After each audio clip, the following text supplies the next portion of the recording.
From Mayfair to Monaco, this classy V8 Mercedes 450 SL, it really is as classy as it gets.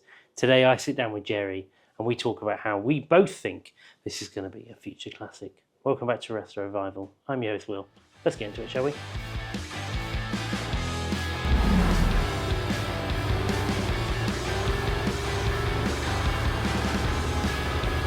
Jerry. Hey. Thanks for joining me. My Welcome back, actually. Yeah. Now we've done your 911T.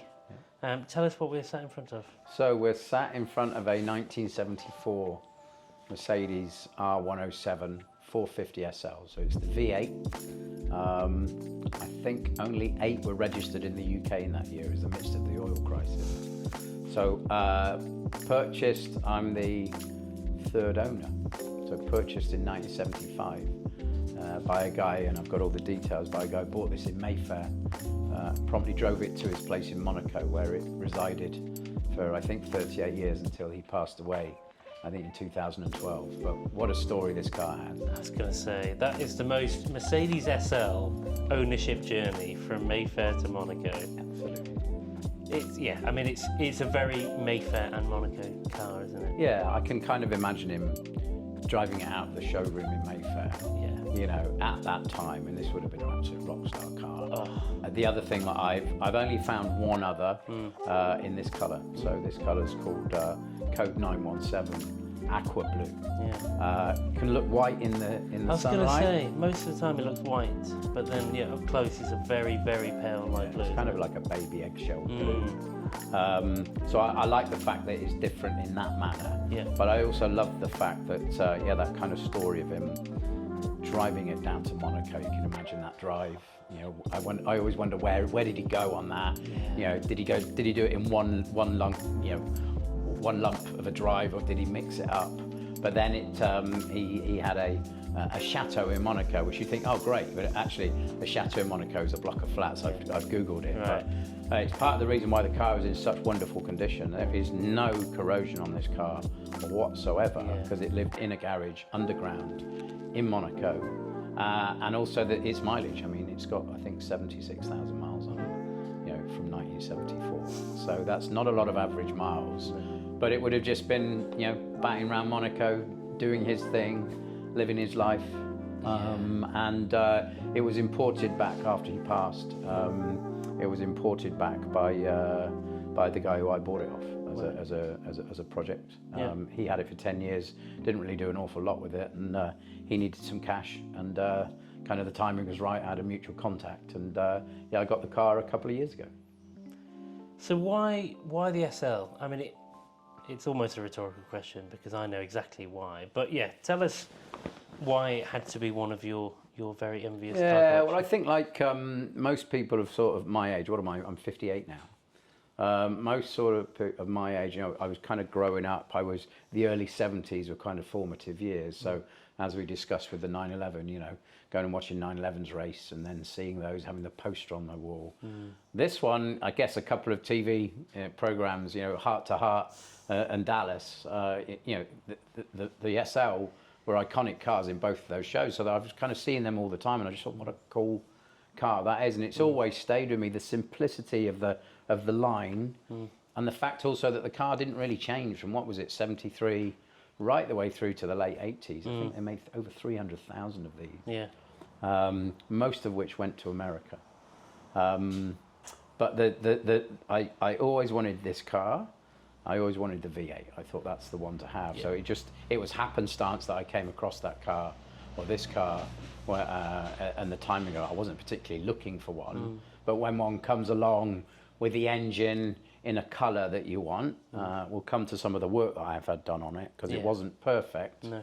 And in fact, it's not perfect now. This is not Concours, but it's a very, very good, honest example of what I think is one of the most iconic cars of certainly my generation. I think the story probably helped sell it to you, right? Absolutely. You know, right. if it was a 9 or 10 owner car, and there's not the same appeal, but I think you're right. I think with a lot of petrol heads, they'd love to be the fly on the wall, to see this driven out of a Mayfair showroom, to witness that journey from Mayfair to Monaco would have been something else. Yeah, So Today's episode is kindly sponsored by Glowsmith Automotive Candles. Since 2018, Glowsmith has been handcrafting candles inspired by car parts such as brake discs, pistons and tyre stacks. From their heritage workshop in Derby, they create candles inspired by the automotive world. And what I like best is that each product has a really cool story behind it. If you visit glowsmith.co.uk and use the code RestoRevival, you'll get 10% off your first order of automotive candles, or simply follow the link in the video description. Cheers. I do see myself as being a custodian of this car. Other people may well own this after me, but they will be equally as passionate about that story. If you're not passionate about the story, you're probably not going to buy one of these anyway. No. But to have one that has that story embraced around it, I think that kind of lives on with the owners, and you very much get a feel as you're driving it of kind of reimagining that, and you get that feeling as well. It's I've had some nice cars. The amount of attention you get in this car in a really positive way from young and old is quite incredible. Yeah, it does seem to transcend across different age groups. Yeah. It's just being a cool car. I think so, and it's not a car to be driven hard or fast. It's a car to waft around in. So for me, living life at 100 miles an hour, it's nice just to get in a car which instantly calms you down. I only ever drive it with the roof down in nice weather, because if it's not nice weather, why would I drive this car? Yeah. So that kind of legacy of keeping the condition, anti-corrosion, all of that, it follows on with me. So we're on a lovely day today, you'll see when we go out for a drive. It's only ever to be driven on days like today, which again makes it even more special, because if you were just driving it all the time, it would kind of wouldn't, you think, oh well, just another day. Yeah. But the fact that it only comes out on nice days, only comes out with the roof down, and I think that's come. So I said that that the journey of the car is, I've had quite a lot of work done on it, mostly around the interior. Yeah. So if you can imagine a car for 38 years in Monaco, only coming out in the sun. The interior was a bit tired through sun damage, so it had an interior which we call MB Tex, which I think in the 70s when it came out, Mercedes actually charged more for that than leather interior. It was their new, it's basically PVC, but it was their weatherproof leather. That had become a bit tired and sun worn, so I took the decision about 18 months ago to investigate where and how I could have the interior uplifted. So after speaking to a lot of people, I think I came to the conclusion, for me, the leading restorer of Mercedes in the country is Hilton and Moss. And through discussions with them, we agreed what the scope of the work would be. I'll come to how that grew, as in any vintage car. But Hilton and Moss, I think, have done an absolutely magnificent job of the interior, of the dashboard, the seats covered in original Mercedes-Benz material and leather. I've upgraded it with things like a Bluetooth radio, new speaker system, etc. So it's a very special place to sit in now, as well as to drive. And we also did some work on the engine, so they put 8 new injectors on it, etc. So it runs as it should do. So I think I've turned what was a beautiful story and example into an amazing example, one which I'm very proud to own. Yeah, so you mentioned some of the work. Interior was obviously a big part of that. But as always with cars, especially of this age, what starts as this would be nice to do turns into, if I'm there, I may as well do this. Tell us what else had to be done. Well, it was mostly around the interior. So what starts off as we'll recover the seats. If we're going to do the seats, we need to do the door cards. All that was kind of logical. Then you get into, well, of course, if you're going to redo the seats, whilst the seats are out, then you get the call which says, well, Jerry, the horsehair and the filling could really do with replacing. And you go, well, you can't argue with that logic. So, okay, how much is that? Well, it's £1,000. Right, okay, just do it. Right.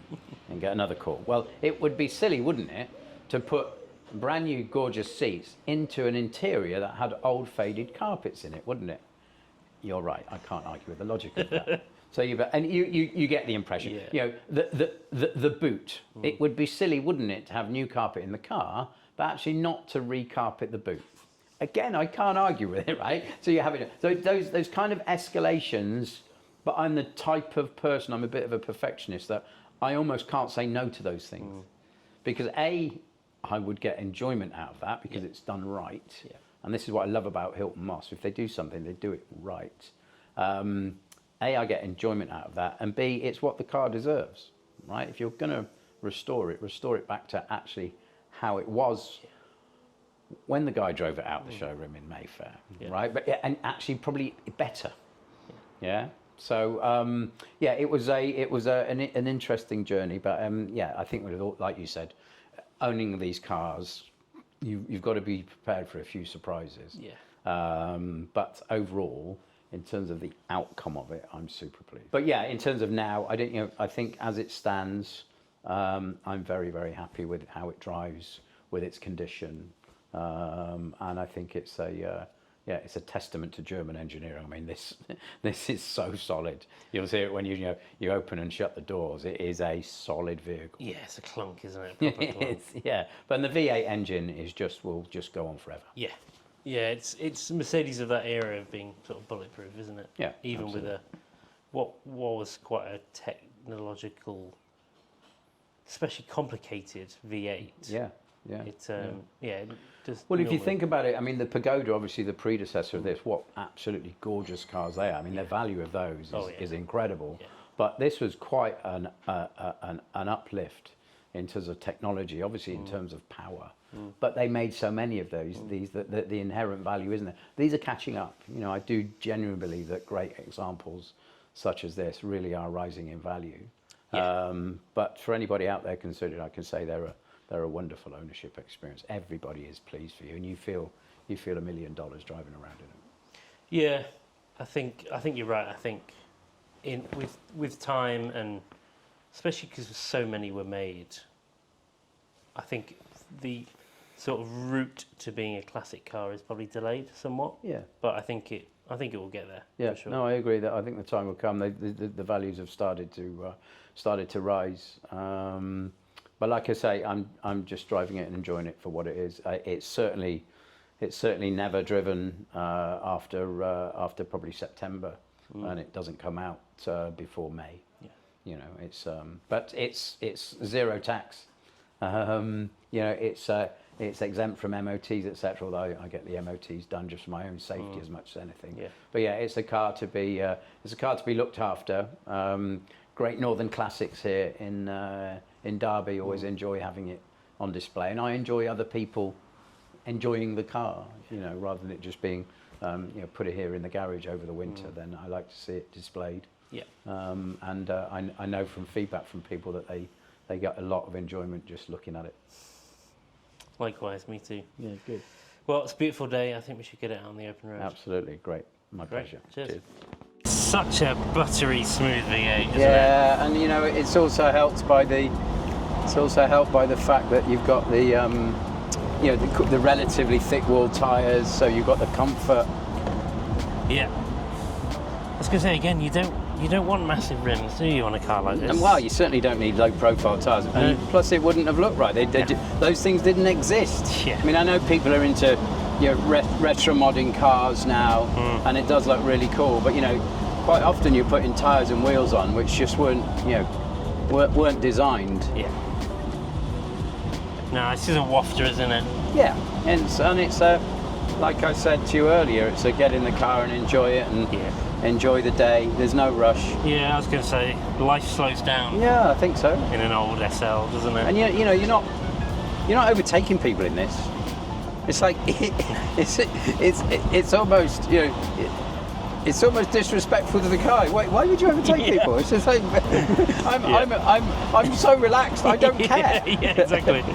People are overtaking you, maybe. But I love the sort of coach size steering wheel again. I mean, I've seen them with wooden steering wheels on. For me, that doesn't kind of look right in this. I mean, it's a bit different if you've got an Aston or something. But it's.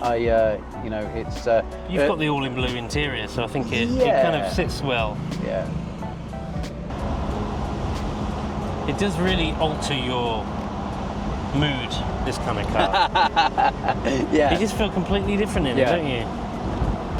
That's what, again, like non-petrol heads won't understand, how two different cars Yes. can make you feel Yeah, it's the completely mindset. different. But you know, you want, for me, we've just talked about my new daily, haven't we, right? For me, it's nice to get in any car that changes your mood for the better, right? Yeah. It's definitely the sort of car you could have a bad day and get in this, and by the time you get home, you've I think kind of forgotten why you had a bad day in the first I think your place. drive home from work would be pretty chilled, wouldn't it? Yeah, very.